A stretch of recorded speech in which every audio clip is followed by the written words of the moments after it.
Dîner futuriste organisé par le poète Jean-François Bory et moi-même, le 2 décembre 1983, pour le 39e anniversaire de la mort de Marinetti, le poète fondateur du futurisme.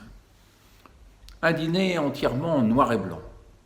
Noir et blanc pour les mets, noir et blanc pour la vaisselle, la table elle-même est nappée de noir, sur laquelle sont disposées les 10 assiettes blanches des convives.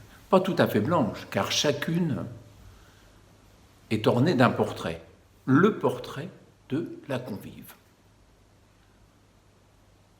Chacun va dîner dans son assiette. Et puis, devant lui, ou devant elle, se trouveront 3 verres.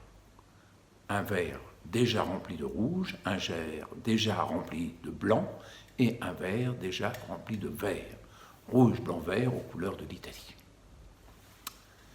Et puis, c'était donc en entrée, pour ce verre rouge, nous avons un apéritif, du Campari.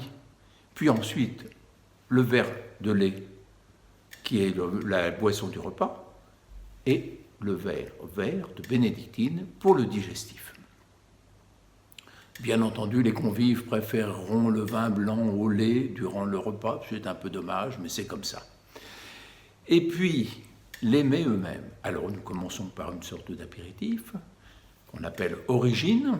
Origine, c'est simplement du fromage de chèvre sur un toast avec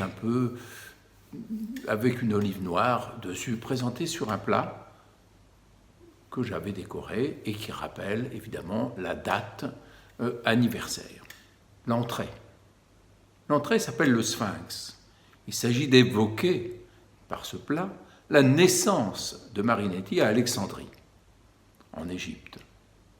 Le Sphinx étant une énigme, de quoi s'agit-il? Il s'agit d'un pâté de poisson à la poire en forme de poulet servi sur un lit de caviar. Puis suit un plat principal, disons, la bataille d'Adrianapoli. Le plat est composé d'encornets farcis, comme s'il s'agissait d'obus, disposés sur un lit de riz, recouvert lui-même de têtes de nègre en réglisse, faisant évidemment référence au grand poème de Marinetti, La bataille d'Adrianapoli elle-même. C'est dans son poème bruitiste et en même temps une sorte d'épopée que nous entendons le Zamtung fameux de Marinetti. Puis, et ce plat sera dégusté justement avec un accompagnement sonore. Cet accompagnement sonore sera à la fois de la musique éthiopienne traditionnelle et un fragment du poème du poète. Puis, évidemment, un dessert qui s'appelle l'ultimasso, qui est une tarte aux prunes surmontée d'une meringue blanche sur laquelle est déposé délicatement un petit dessin d'aéroplane. Ceci évoquant évidemment toutes les notions d'aéropeinture, ce culte de la machine, de la conquête des airs et de la vitesse par le futurisme.